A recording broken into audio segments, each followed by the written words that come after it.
As I begin to minister, and I feel that anointing, that grace of God for teaching, let it be activated, Lord, in Jesus' name. Amen. The grace for understanding, Lord, Father, let it be released on the audience in the name of Jesus Christ. Amen.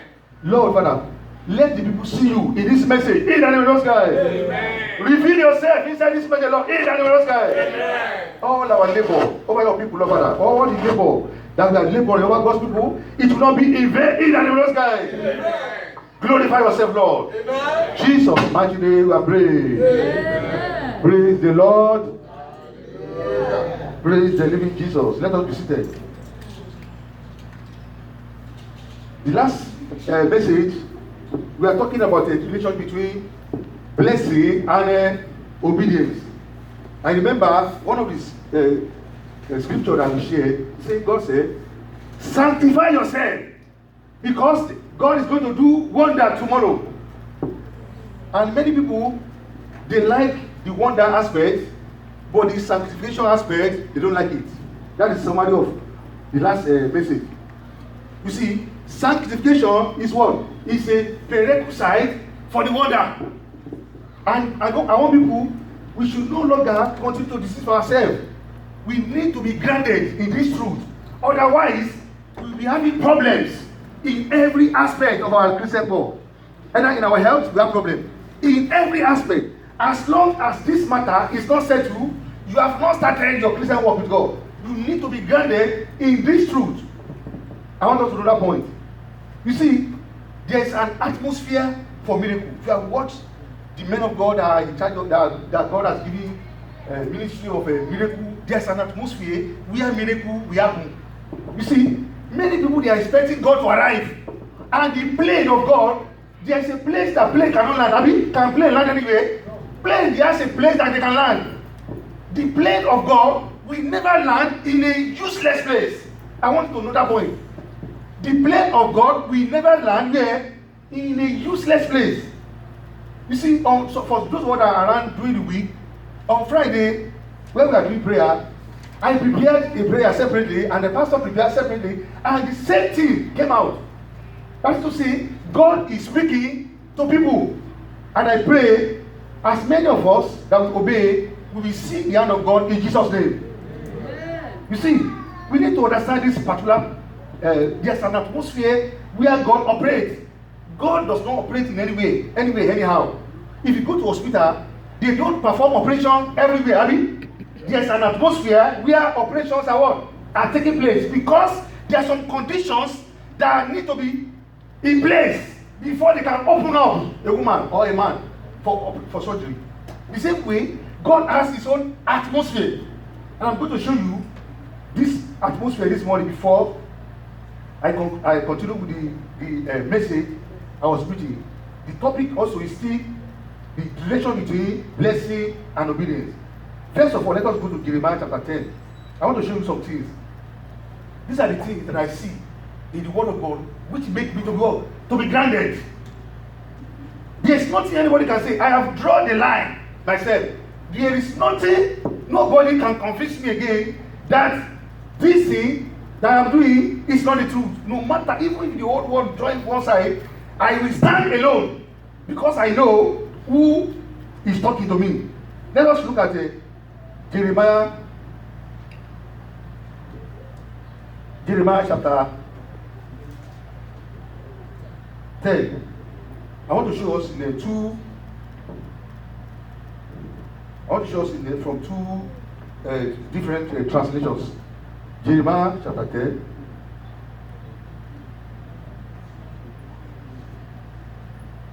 Are we there? Verse 23. Can anybody read somebody? Oh, let's read it together. Jeremiah 10, 23. Let's read together. One to go. Oh Lord. One to go, let's go. Oh Lord, I know oh Lord, the way of man is not in himself. It is not in man that wanted to direct his steps. Praise the Lord. He said, I know, oh Lord, that what? It is not in a man to do what? To direct his step. It is not the way of man to do what? To direct his step. Let me show you how they put it in another. I'm trying to see how they put it in another better translation here. Let me show you from the way they put it in the New Living Translations. He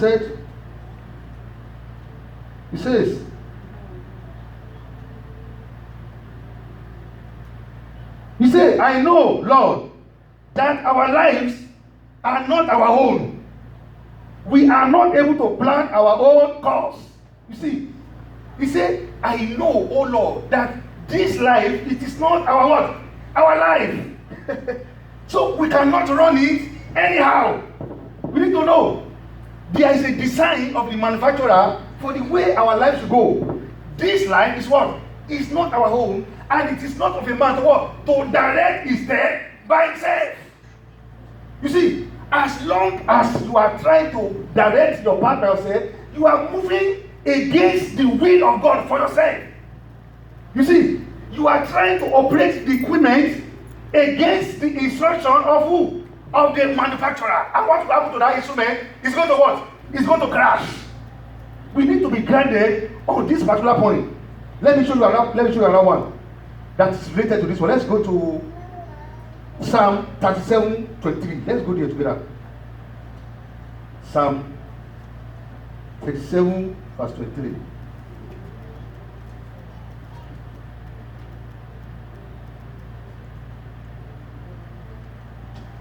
Psalm 37 verse 23. If you are there, are we there? Yes. He says, the steps of a good man are what? Are ordered by the Lord. This is the aspect that people read every time. But look at the second aspect. And he what? He delighted in his ways. That is to say, God is interested in all your steppings. God is interested in your marriage. He's interested in your finances, what you do with that money. God is interested in your relationship. He's interested in your friend. He's interested in your young person. He's interested in the type of woman that you're going to marry. Why? Because he can collide with the purpose of God for you. We need to know. So that is why we need to make our choices based on the scripture. You see, most of these things, I need to say, I feel sorry for myself because I did not know all these things when I was very young. Even though I grow in a Christian family, it is not of all. God is interested in the places that you go. So that is to say, you cannot go to anywhere you like. The Bible says in the New Testament, it says, we have been bought with a price. So you are not your own to decide this is what I like or this one. A man of God used to say something. I now begin to remind. I said, he was talking about the difference between a pastor, a prophet, and a man of God. He said, a man of God, you don't have choice. A man of God, what? When you don't have choice. It is whatever God says, it is that is what? It is. You don't have program. God can interrupt your program. Because there is a reason why you came to this earth. And in order to fulfill that promise, to fulfill that destiny, you have to follow the what? The instruction of the manufacturer. He said God delighted in every step, every move. If you want, is this church as am I supposed to be now? Yeah, if it's God that said stay here, if you go to another place, you will never prosper in that place. Because we are going against what? The direction of God. Look at Abraham. Abraham, Isaac. In that place, look at Abraham. God said, leave here and go to another place, Abi. But for Isaac, he said, stay here. He said, because my daddy moved, I want to move. No. Different instruction for what? For different time. He said, stay here and dig here, and you go to what? You're going to get the blessing here. That is to say, the blessing of God, the prosperity of God, is in obedience to even particular location that God wants us to be. Otherwise, you just be digging and digging and digging, you will not see water because God did not say, go there. Look at Abraham. God said, leave your father's house.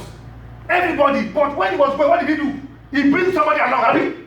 And that thing do what to him? It caused delay for him until he separated. That was when the blessing comes. We need to be grounded in some of these things.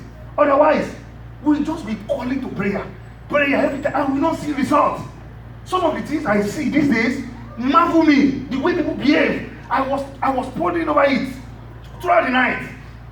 But how can people be hearing this word and at the same time be going against it? I was just wondering through the night. For those of us that are here during the week, you see the prayer that we pray, it was just like God was talking to us. And I want to share some things to us in my church. Let's go to. I want us to compare to scripture. Let's go to Job chapter 22, verse 23. I keep on going there because of the revelation God is revealing to us. Job 22. Remember, I've been going to that scripture for over the subsequent messages. Job 22, verse 23. If thou return to the Almighty, thou shalt be built up. Thou shalt put away iniquity far from thy tabernacles. You see, he said, look at verse 23 is dependent on 22. He said, verse 24 is dependent on 23.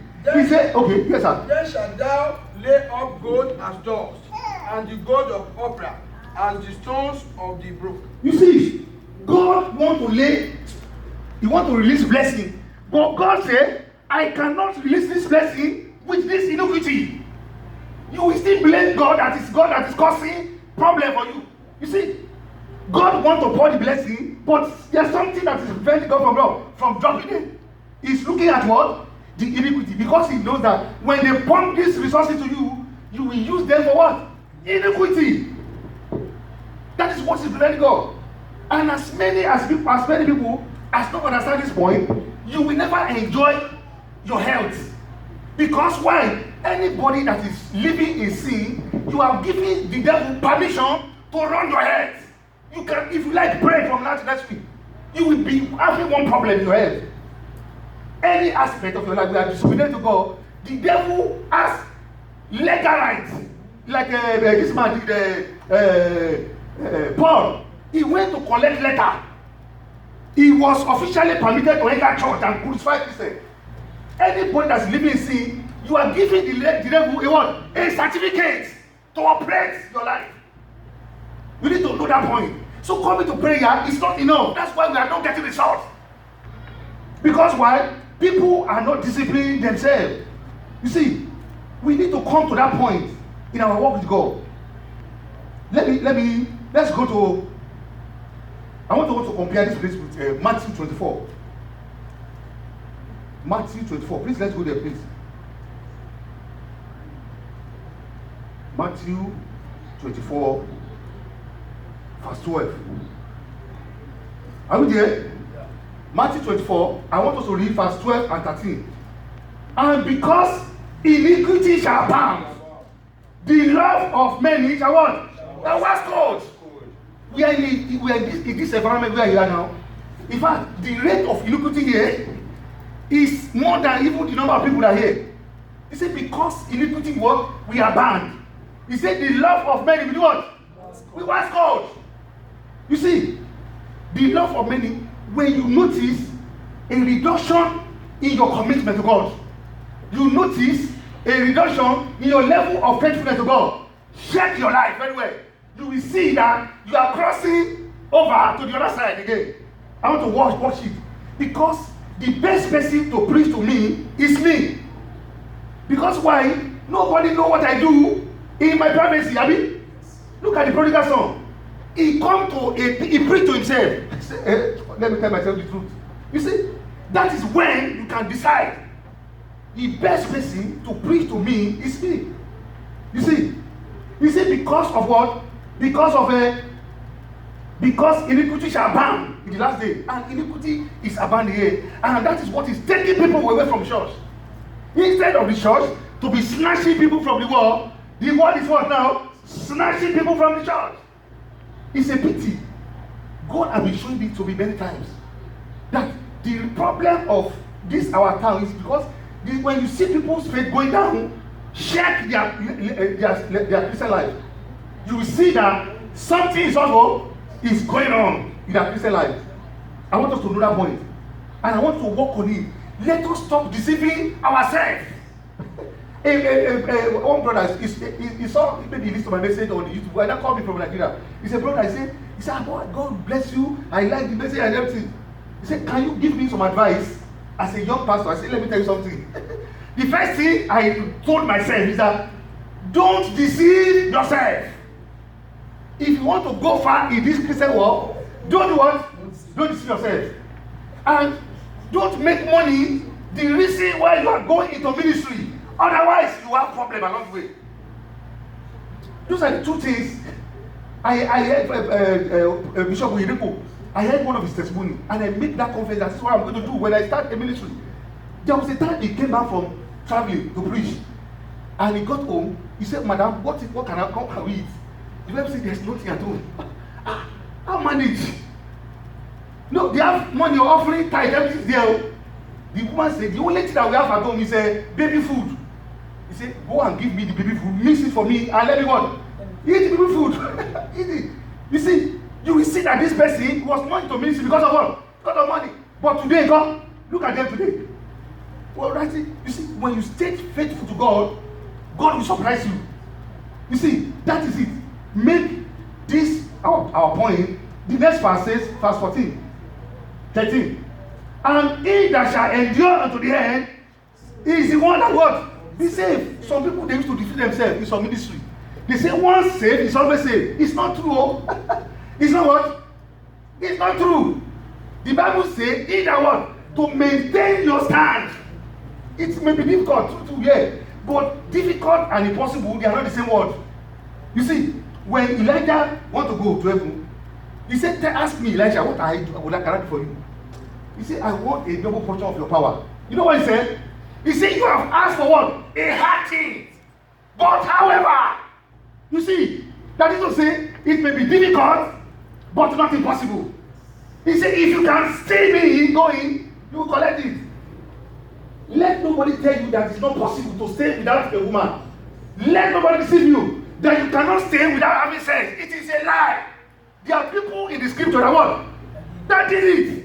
We have good examples in the people in this. You know, then go tell you, no, it's not easy. You see, the Bible says it is what? Possible. And the Bible says all things are possible to them that what? Believe. Look at what the pastor shared with us in Sunday school. Our mouth, everybody, one of the problems of people is that it will never be easy for you. Because you are saying what? It's not easy. I used to have a friend one time. She told me, say, anytime the urge for sex come on me, say, woman, he said, I can run like man. And I told her, start from tomorrow. Every day say it. I can do all things, do Christ and what? Strengthen me every day, be saying it. And as you are saying it, you are activating the anointing. The power to do that thing is activated. You say, no, nobody, everybody is, you will be like what? Everybody. You see, our uniqueness as Christians is in our difference. Stand. People are watching. After some time, they will tell you that this thing that you are doing, even at work, some people can be antagonizing you. But I've discovered that most of the people that antagonize me, they call me later for advice. How are you doing it? The scripture. They stand against me. I've said many bad things about me. There are people who have spoken bad things about me. But today, by the grace of God, I minister to them. Because they don't know me correctly. That is why they say what I say. I am not doing Christianity because of anybody. I am doing it because of what? God. Because of myself and God. So if you are doing it because of pastor, you are wasting what? Your time. That is the secret. You see, let me show you another point. We need to know this so that the church, we need to know this so that the power in the church has been lost. Because people are committing all kind of nonsense. And they are bringing what? They are bringing dirtiness to the altar of God. They are robbing the church with so many nonsense. That is why the Bible says the glory of the later house shall be more than what? But the glory of the former has gone. We have not even reached it. Because we have not even escaped it. The Bible says they play. They say they pray. And the whole building was what? Was shaking in the act of apostle. See, we pray because people are wait this way that let us manage and manage. No. We are Christians. And we should live by the standard of the scripture. And that is what I live by every day. I tell myself every day that this thing, I will do it. And I'm doing it every day. And it's getting better. Every day is what? Getting better. I look at my former self. Thank you, Jesus. This is who I used to be. But now, I'm no longer that person. Then after some time, this one now, I will come here, I will be looking at this one and say, God, I thank you. That is scripture for you. See, you will see yourself in another dimension. Let me try to, okay, let's go to, I want you to know that one saved is not always saved. Let us read about 2 or 3 scriptures before I close. Colossians chapter 3. I want to show us some things that have helped me so that we will not stop. You see, when you get home by yourself, open the scripture and read it by yourself. This preaching I've been preaching may not be enough. Study and see reason why we need to stand so that the power of God will flow and it's supposed to flow. Let's look at Colossians chapter 3.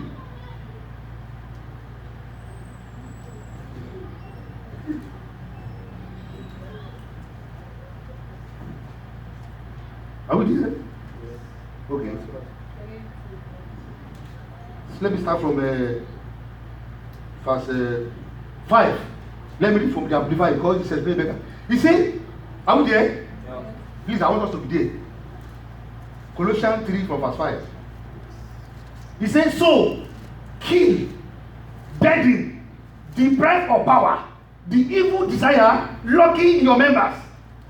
He said, those animal impulses, all that is earthly in you, that is employed in what? In sin, sexual vice, impurity, sensual appetite, unholy desires, and all greed and covetousness. For that is the idolatry, the destroying of self and other created things instead of God. Verse 6. He said, it is on this account, it is on account of this very sin, that the holy anger of God came on the people that time. See, many people at home now. They say, oh Lord, come down and manifest. Hey, the power that you are looking for is not the blessing, it's what? It's what? It's wrath because of what you are doing in that house. I remember a time when I was running a hotel in Nigeria. I went to invite some pastor to go and pray. And they said they said I should bring salt and bring something. Hotel where they are doing short time. How do you expect God to bless that place? They will bring another person's wife to the place. And we are trying to what? Instead of God bless the place, what do you think God will do? If we all understand we are not careful, the fire will what? We eradicate us.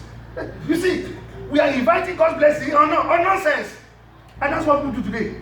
They like pastor that will tell them, oh pastor, God bless you, you see all these things, you just manage, continue to manage, and one day, let us stop deceiving our what? Ourselves. You see, verse 7 will say, okay, let me read verse 6.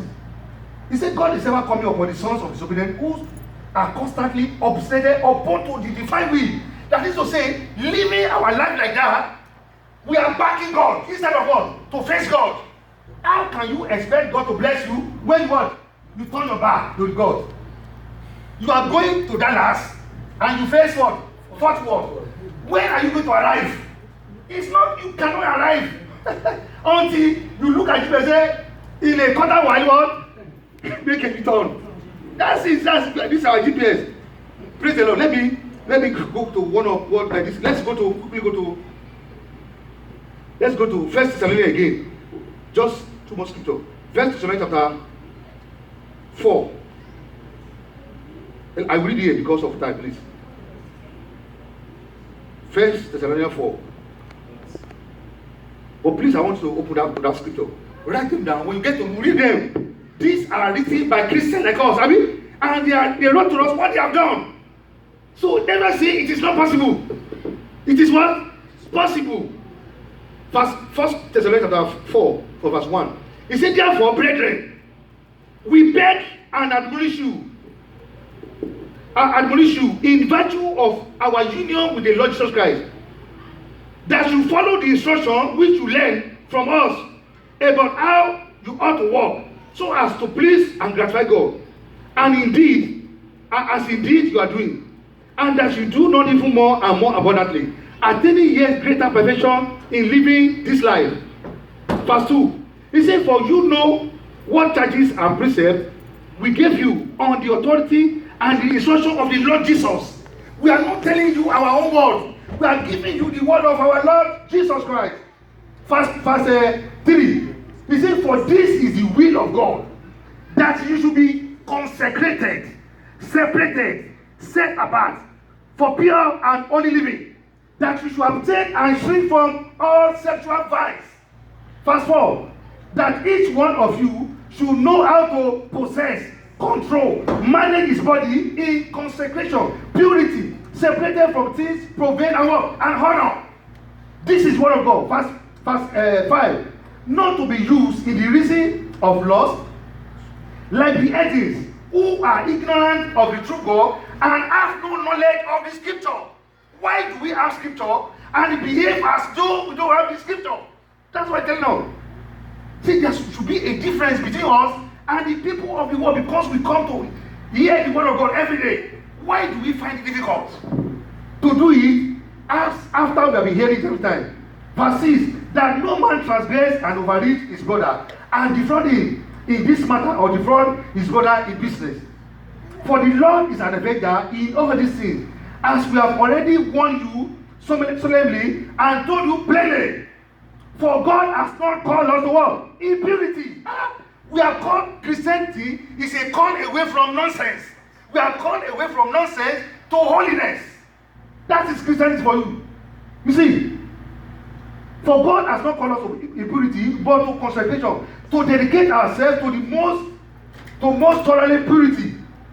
You see, verse 8, last verse. He said, therefore, whosoever disregard, set aside, and reject this, disregard not man, but God, whose very spirit whom he gives to you is holy, chaste, and pure. Is anybody that is going against this scripture, it's not about the pastor, it's about God. We are just speaking the word of God. I want us to know this point. He said we should not look for money in an ungodly method. Say now we are in America, everybody can do anything. Like, it's not true. Because the standard is not different from, it's the same everywhere.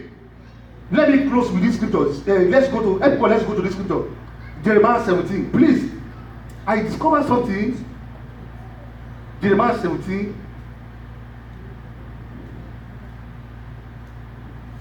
17. Verse 5. Are we there? Let me read from here, please. Jeremiah chapter 17, verse 5. You see, thus say the Lord, cursed be the man that trusted in man, and maketh flesh his arm, whose heart depart from the Lord. You see, listening to people's advice, not the advice of scripture, the Bible says that person is under a curse. It's not the pastor that says it's the scripture. Verse 6, for it shall be like the heat in his desert, and shall not see when good coming, but shall inhabit the parched places in the wilderness, in a salt land that not be habited. Verse 7, he said, are we there? He said, blessed is the man that trusted in the Lord, and whose hope the Lord is. Look at the blessing and obedience there. Verse 8, for it shall be as a tree planted by the waters, and that spreadeth not out a root by the river, and shall not see when what? It cometh, but a leaf shall be green every time, and shall not be careful in the year of drought, neither shall cease from yielding fruit. There was a time in Nigeria, they said structural adjustment program. Abi? Why? Because they said, but manage now because things are. But the Bible say, in the year of drought, we Christians, anybody that trusts the Lord, will still be spending lavishly. In the year of drought, we will still be helping people. That is the difference between believers and unbelievers. Let's read the last verse. Please, let's read together. Verse 11. Everybody, are we there? Yes. 1, 2, go, let's go. As the pasture seated on her, and answered them not. So he that getteth riches, and not by right, shall leave them in the midst of his days, and at the end he shall be what? A fool. See, this is the scripture. When you stand on this scripture, you don't have any problem. The Bible says, anybody that is getting money, whatever method that is to get money, that is not scriptural. A partridge in Nigeria, we call it aparo, abi? It's another one that will lay the head, another one that will come and hatch it.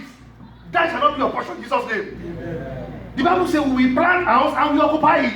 But the Bible says anybody that is a 419, trying to deceive people, trying to look for whether you are a man or a woman, you have green card and you are looking for, you are using your green card to collect money from different women, or you are a man, you are defrauding different women with your whatever you have. The Bible says any money you get from that method, by the time you want to enjoy it, God will kick you out. because you have used unjust method to get that money. Any man, woman, whatever you are doing, make sure you are careful. You careful in whatever you are used to get money. Get money by what? By a righteous method. I want to encourage us. He said, if that person do like that, he's a fool because he's making money for somebody else to what? So says, is he not a fool? He's not a big fool. He's a what? A serious and a big, gigantic fool. Why? Because God asks us, He shows us the method to make money. He said, blessed is the man that does not walk in what? In the counsel of what? Ungodly. He said, it shall be like what? A tree planted by what? Why do you need to plant tree by this? You need all the water there. It's just ordinary stream, is enough. But God wants abundance. He wants supply. While everybody is crying for water, water is what? If you need water, come and get water. He said, and whatsoever they do shall what? Shall prosper. So one of the problems of the church today is that people are looking for money outside the way of God. I have a sister. You see, some people they say this is not something I read from a dictionary or I read from a preaching. My sister is a younger sister to my mom. She died of HIV. My own sister. What happened? She began to make money. She was doing like this to the husband. Get out this one. Everybody family, she traveled from our state to another state. Big men, different kind of big men. But when something strike, they have money inside. The money was full inside the car. But in the eyes of HIV, what happened to money? The money is what? Useless. Look at the Dora Akiule, in Nigeria. She made billions of naira, but when that cancer come, what happened? So we may not have 1 million in our account, but we have the power of God. Yeah. You see, to do what? To collide with any cancer or HIV. She died. She was very fat like this at the time. The pants she was wearing she was very thin like this because she refused to what? To listen to the word of God. So I beg us for our own sake. God will not have HIV. Can God have HIV? Jesus can cure HIV. Can cure cancer? It is for our own benefit. I pray God will help us in Jesus' name.